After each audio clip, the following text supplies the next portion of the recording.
Bonjour à toutes et bonjour à tous et me revoilà pour une prochaine vidéo pour un peu plus d'informations. Aujourd'hui c'est le jour 777 après ma greffe de moelle osseuse et comme on peut voir je vis encore, je vais très bien, je suis en bonne santé, je suis heureux et ça c'est vraiment top.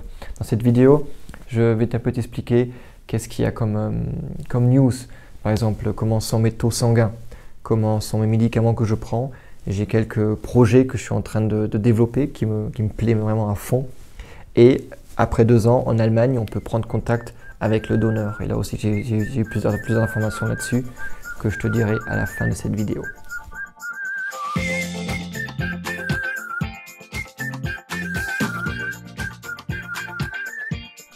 C'est jour 777 après ma greffe de moelle osseuse et je vais super bien. Mes taux sanguins sont presque parfaits, à part les leucocytes qui sont un peu plus, sont à 3,8. Les normes c'est 4, c'est pas optimal mais ça va, je gère.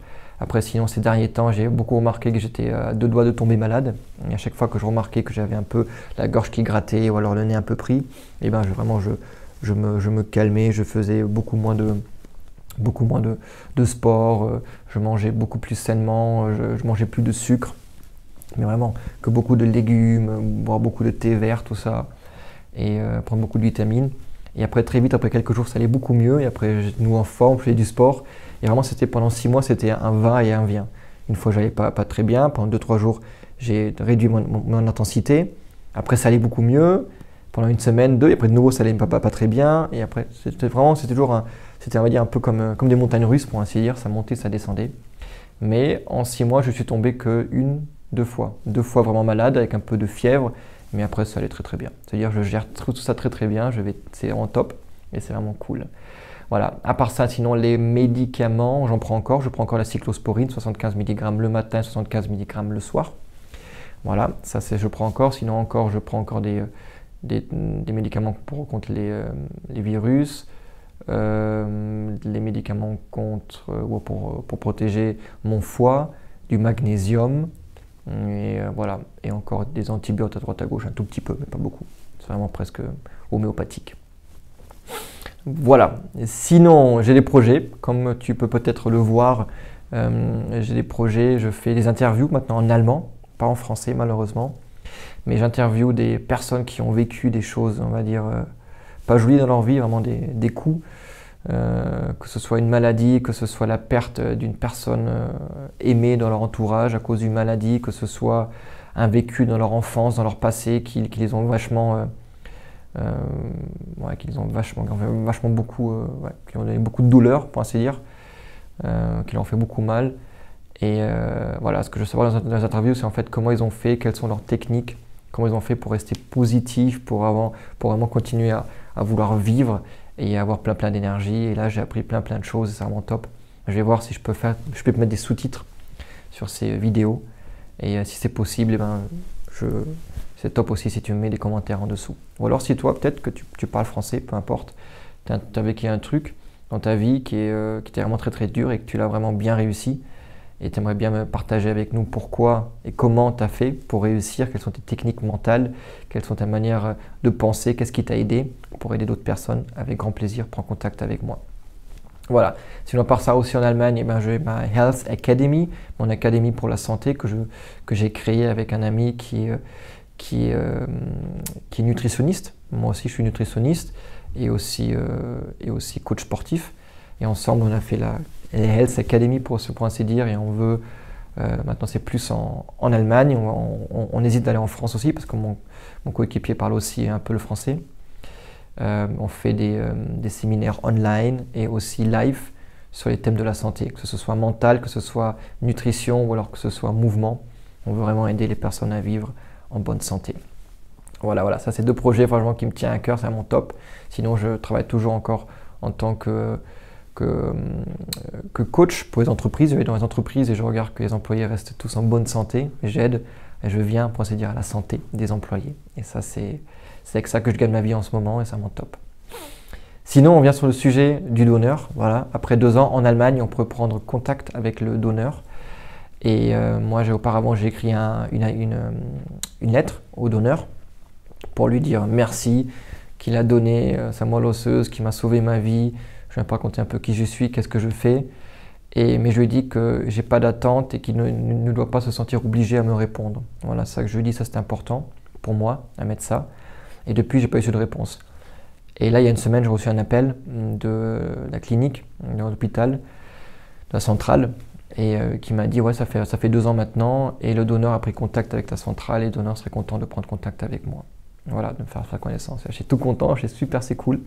Mais d'un coup, la femme au téléphone m'a dit, oui, mais il y a des risques. C'est-à-dire qu'elle m'envoie un papier que je dois signer, que je suis d'accord qu'il donne mes contacts à mon donneur. Et ce papier, maintenant, c'est en allemand, mais il est là, voilà, ça c'est ce papier, où je dois signer derrière. Et sur ce papier, il y a écrit les risques qu'il y a. Maintenant, c'est en allemand, je vais traduire instantanément. Des risques, comme vous pouvez voir, ça c'est les risques, et ça, c'est les avantages. Ok. Il y a des risques que je n'avais même pas pensé. Les risques qu'il y a, c'est par exemple, je suis plus anonyme. Ça veut dire que mes contacts, maintenant, ils vont être donnés, ça veut dire qu'ils ne peuvent plus me protéger. Deuxième risque, c'est que par exemple, que le donneur ou sa famille peut prendre contact avec moi et peut me faire des demandes, peut importer des demandes qui peut-être pour moi ne sont pas, que je ne veux pas, qui vont me mettre mal à l'aise. Hein, par exemple, le donneur ou sa famille peut venir et dire « Ouais, maintenant, notre fils, notre fille vous a sauvé votre vie et il faut que maintenant vous lui donniez ça, que vous faites ça pour lui, tout ça, que je me sente obligé. » C'est ça les risques qu'il y a. Ou alors que par exemple, que les médias prennent contact, que la presse et les médias prennent contact en Allemagne avec moi pour filmer, prendre un premier contact avec le donneur par exemple, c'est comme ça, et que là on n'est plus anonyme. Voilà. Pour moi c'est pas un problème parce que je suis déjà un peu, on va dire, avec une vidéo je suis un peu extroverti, c'est-à-dire là j'ai pas de problème avec ça.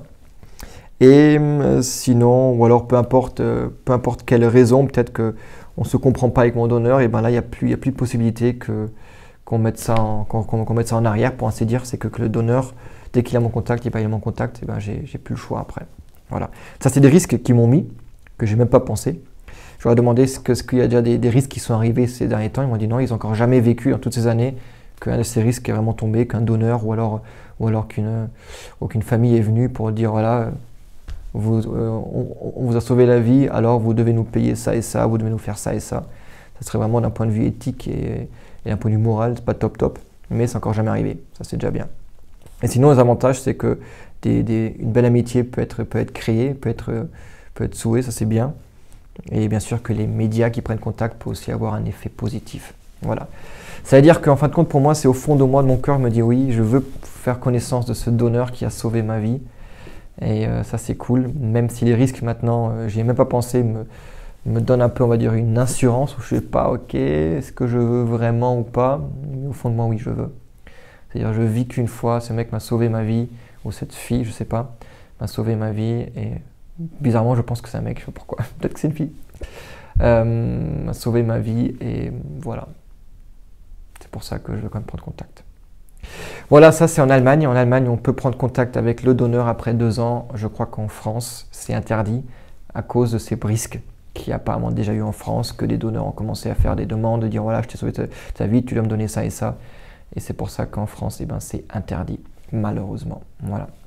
Mais en Allemagne, c'est encore possible après 2 ans. Voilà, ça c'est les infos. Maintenant, ça m'intéresserait bien de savoir ce que toi tu en penses. Est-ce que toi, si tu serais à ma place, tu prendrais contact avec le donneur? Ou est-ce que toi, si tu es donneur ou tu serais donneur, est-ce que tu prendrais contact aussi avec la personne que tu as sauvée, pour ainsi dire? Comment vois-tu cette situation? Ça m'intéresse vachement. Écris-moi dans les commentaires. Sinon, merci d'abonner ma chaîne. Et si tu as d'autres thèmes que tu aimerais bien avoir, que je dois faire des vidéos, eh ben, tiens-moi au courant, avec grand plaisir. Je te fais des vidéos aussi pour quelque chose d'autre. Voilà, sinon je te souhaite tout le bonheur du monde, plein de santé, plein d'amour et plein d'énergie positive. C'était Marc et je te dis à très bientôt. Ciao, ciao!